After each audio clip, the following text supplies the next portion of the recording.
Animal ou planta? As esponjas são seres pertencentes ao reino animal, com certeza. E a nossa aula de hoje vai ser para falarmos um pouco desses seres tão importantes aí no nosso ecossistema. Eu sou Érica Ribeiro, professora de Biologia. Seja bem-vinda ao canal Biologando com Érica Ribeiro. Bom, a nossa aula de hoje, ela vai contemplar o filo dos poríferos, onde estão inseridas as esponjas, que predominantemente são de ambiente aquático marinho, mas que sim, há espécies de água doce. O filo dos poríferos, ele pode ser chamado também de espongiários. É interessante pensarmos que, por ser um filo do reino animal, nós precisamos lembrar das características gerais e depois começarmos a pensar nas características próprias do filo. Primeiro, se é um ser pertencente ao reino animal, em relação ao número de células, tratam-se de seres multicelulares, pluricelulares. Em relação à nutrição, são seres heterotróficos, dependem de outros para se nutrirem, já que não produzem seu próprio alimento. Além disso, em relação ao tipo de célula, tem célula complexa, bem elaborada, com núcleo, nucleolo e vários compartimentos membranosos delimitando essa célula, portanto, é uma célula do tipo eucariótica. Além disso, os poríferos, eles não possuem tecidos verdadeiros e isso faz com que eles sejam diferentes de todos os outros seres. Érica, por que uma esponja não tem tecido verdadeiro? Porque durante o seu desenvolvimento embrionário, eles só crescem até a fase de blástula. Durante a sua reprodução sexuada, um óvulo junta-se e funde-se a um espermatozoide, formando a primeira célula ovo-zigoto. O zigoto dá origem à mórula, que dá origem à blástula. E, portanto, como eles só crescem até a fase de blástula, eu vou mostrar para vocês daqui a pouco o ciclo reprodutivo dessas esponjas, vocês vão ver que eles não possuem tecidos. Os tecidos só formam nos quinidários que crescem até a fase de gástrula. Além de pensar no fato deles não possuírem tecidos verdadeiros e, é claro, justificar isso, nós precisamos saber que são seres sésseis, fixados a um substrato. As esponjas são sésseis. O que quer dizer isso? Vivem fixadas a um substrato. São seres bentônicos. Provavelmente você já deve ter visto a classificação no ambiente aquático marinho quanto à luminosidade. Nós temos o ambiente onde vive o plâncton, nécton e os bentons. Então, os bentons, os poríferos são bentônicos, sésseis bentônicos.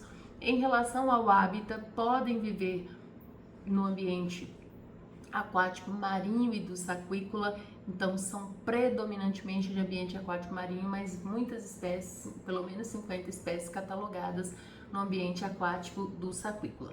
Além de pensarmos nessas características gerais, eu vou começar a levá-los a pensar o seguinte: Érica, se as esponjas não possuem tecido verdadeiro, quais são as estruturas que fazem essa esponja funcionar? Aqui nós temos tipos celulares extremamente relevantes para o funcionamento dessas esponjas. Quais são os principais tipos celulares? Nós temos o mais característico, que é esse coanócitos. Os coanócitos estão intimamente relacionados à alimentação, comida, coanócitos. Os coanócitos, então, com esses flagelinhos, vão garantir que haja fagocitose do alimento que está entrando no corpo desse animal. A água entra com resíduos, entra por meio de poros, vai passando dentro do corpo desse animal e esses coanócitos vão fazendo fagocitose do alimento e fazendo uma digestão intracelular. Quem comanda essa digestão intracelular? É claro que são as organelas chamadas de lisossomos. Além dos coanócitos, nós temos também que destacar esses porócitos. Os porócitos são células que formam esses poros presentes aqui na esponja, que vão garantir que a água entre dentro desse animal.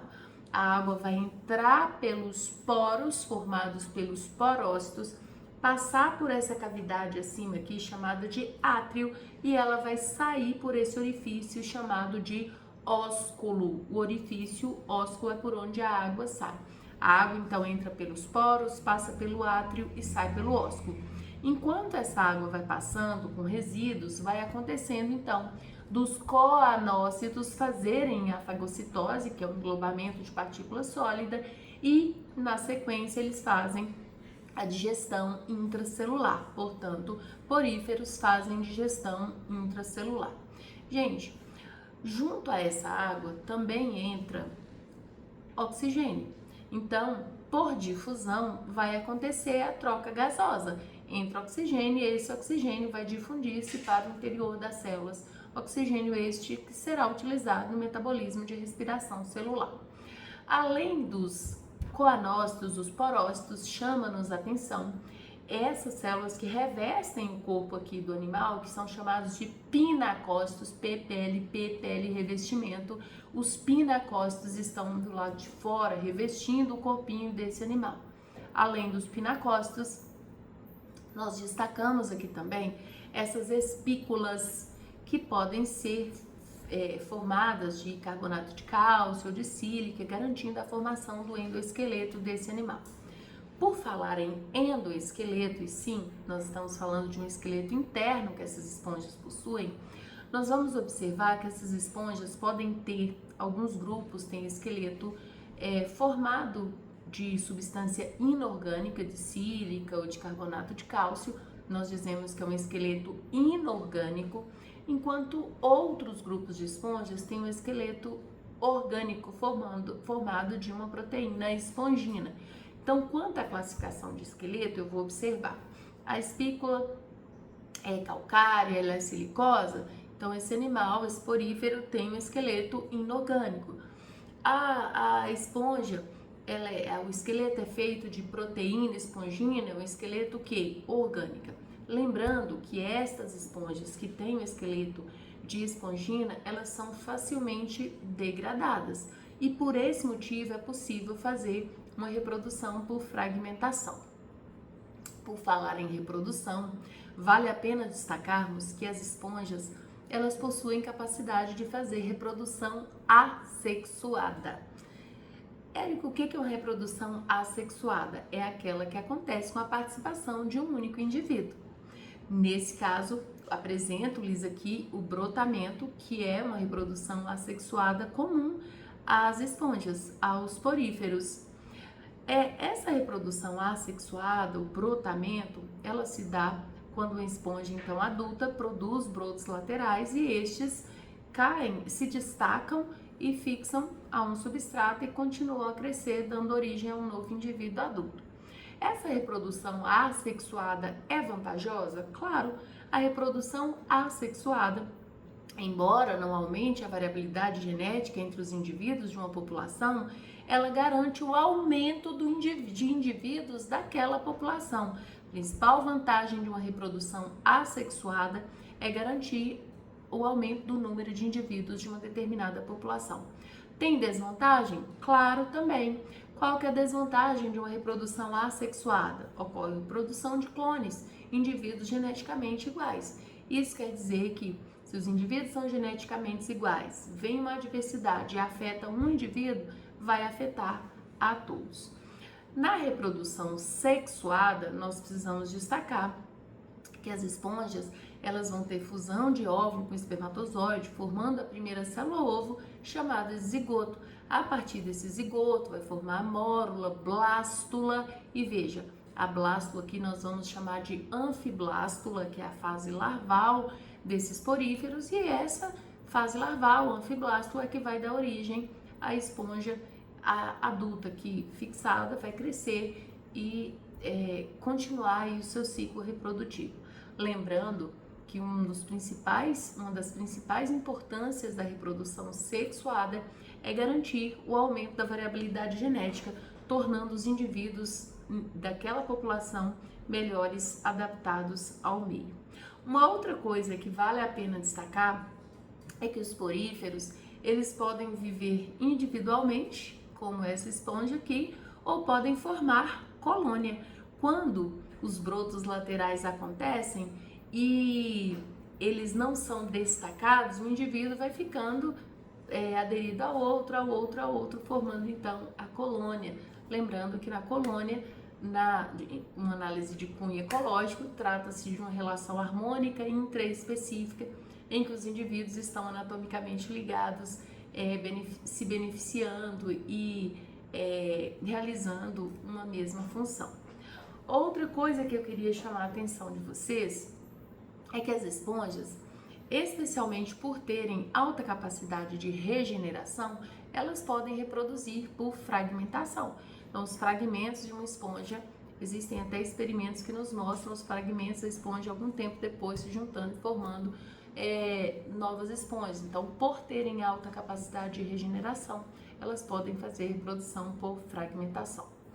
Outra coisa também que é interessante aqui é pensarmos: o reino é animal, o filo é porífero ou espongiários. Dentro desse filo, nós temos 3 classes bastante importantes, que é a classe Ascon, Sicon e Leucon. Asconoide, Siconoide e Leuconoide. Além de diferirem em cor, tamanho, nós vamos observar que uma das principais diferenças entre elas é em relação ao trajeto que a água passa dentro dessas esponjas. Veja, essa esponja aqui, menos complexa, é do tipo Ascon. A água entra pelos poros, passa pelo átrio e sai pelo ósculo. É o trajeto que a água percorre nessa esponja. E por que eu preciso saber disso? Porque ao passar dentro dessa esponja, a água, então, ela vai conter resíduos, e esses resíduos vão ser capturados pelos coanócitos, que vai sustentar a alimentação, a nutrição desse animal. Então, nos asconoide, nós temos a água entrando pelos poros, passando pelo átrio e saindo pelo ósculo. Ascon, Sicon. No siconoide, a água, veja, ela passa pelos poros, canais inalantes, canais exalantes, átrio e ósculo.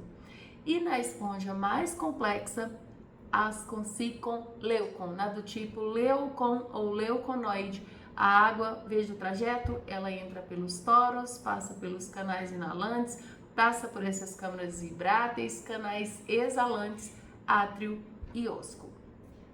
Então, são 3 classes que devem ser levadas em consideração. Além disso, nós não podemos esquecer de jeito nenhum que tratam-se de animais filtradores.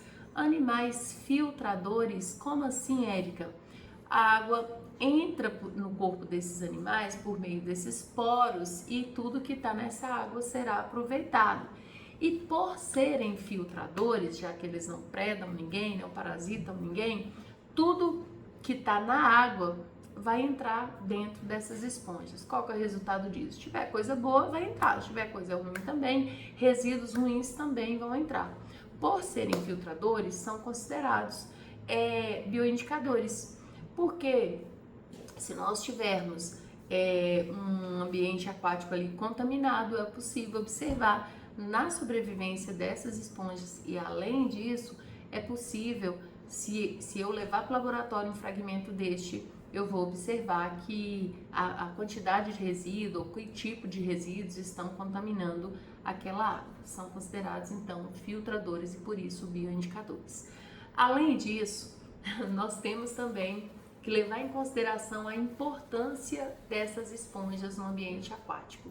Certamente fazem parte de uma cadeia alimentar. Existem, por exemplo, espécies de tartarugas que se alimentam dessas esponjas.